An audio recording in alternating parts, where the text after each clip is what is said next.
Nous vivons dans une génération où chacun fait suivre son propre route. La société dit « suis ton cœur », mais la Bible nous avertit d'une vérité très sérieuse. Toutes les routes ne mènent pas à la vie. Certaines routes semblent belles, logiques, agréables, faciles, mais au bout il y a la tristesse, la confusion et parfois la mort spirituelle. Il y a des chemins qui brillent au début, mais qui détruisent à la fin. Des chemins qui rassurent aujourd'hui, mais qui ruinent demain. Dieu ne nous propose pas de suivre notre cœur, mais sa voie, sa direction et sa volonté. Car lui se reconnaît la destination de chaque route.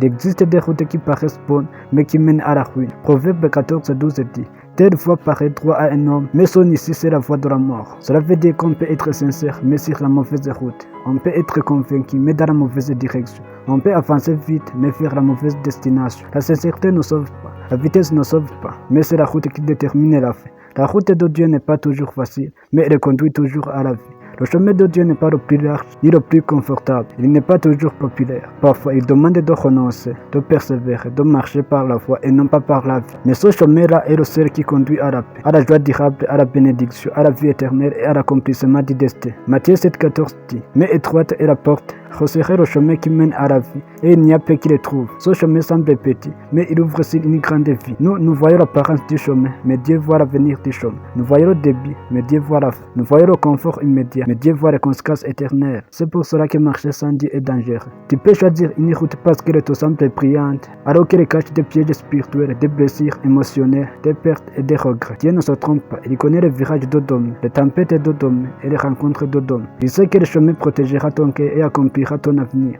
Chaque décision est une route, et chaque route mène quelque part. Dans la vie, ton amitié est une route, ta relation amoureuse est une route, ton travail est une route, ton choix spirituel est une route, tes habitudes sont une route, ton obéissance ou ton refus de Dieu sont des routes. Même la neutralité n'existe pas. Ne pas choisir, c'est déjà choisir une route. Donc la question n'est pas est-ce que je marche? Non, car tout le monde marche. Mais la question c'est sur quelle route suis-je en train de marcher? Le diable ira attrayant la route qui détruit. L'ennemi sait qu'il ne peut pas forcer un enfant de Dieu. Alors, il ira séduisant un chemin qui conduit à la chute. Il embête la destruction dans une belle apparence. Il y met le plaisir au début et la souffrance à la fin. Il y met le confort aujourd'hui et le regret d'homme. Il y met la facilité maintenant et les chaînes plus tard. Mais Dieu fait le contraire. Il met l'effort au début et la gloire à la fin. Il met la foi au début et la victoire après. Il met l'obéissance aujourd'hui et la récompense demain. Jacques 14:6 dit « Je suis le chemin, la vérité et la vie. » Retiens ceci. La voie de Dieu, c'est Jésus lui-même.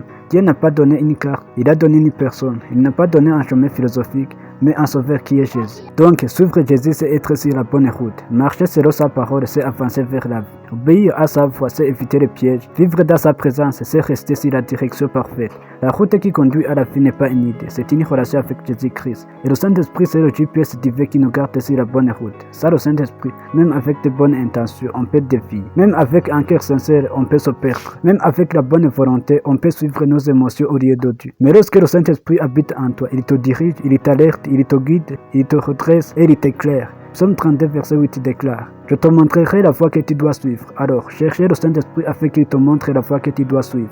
Ne te fie plus à ce que tu vois, ne te fie plus à ce que tu ressens, ne te fie plus à la facilité d'un chemin. Demande-toi, est-ce que cette route vient de Dieu? Parce que certaines routes brillent aujourd'hui, mais prises d'hommes. Certaines routes sont larges aujourd'hui, mais mènent à la perte. Certaines routes sont agréables aujourd'hui, mais détruisent la destinée. Il n'y a qu'un seul chemin sûr, la voie de Dieu qui est Jésus. Et dans cette voie, c'est le Saint-Esprit qui te guidera. Marcher avec Dieu peut être difficile au début, mais glorieux à la fin. L'autre route peut être agréable au début, mais amère à la fin. Demande à Dieu de te montrer sa route. Choisis la volonté de Dieu, même si elle te demande un sacrifice. Abandonne les chemins qui te détruisent en secret. Laisse le Saint-Esprit devenir ton guide, ton conseiller et ta boussole. Prie ainsi en écrivant dans les commentaires. Seigneur, révèle-moi la route qui mène à la vie. Détourne mes pieds des chemins dangereux. Conduis-moi dans ta volonté parfaite. Je choisis ta voie, même si elle est étroite. Je veux marcher avec toi jusqu'à la fin. Je crois que ce message t'a édifié. Si tu as appris quelque chose, ne pars pas à liker la vidéo et sans remercier le Seigneur dans les commentaires et surtout sans t'abonner si ce n'est pas encore fait. Que Dieu te bénisse abondamment. On se voit dans la prochaine vidéo. Et comme toujours, c'était un appel du ciel. Suivez la volonté de Dieu et reconnaissez le chemin.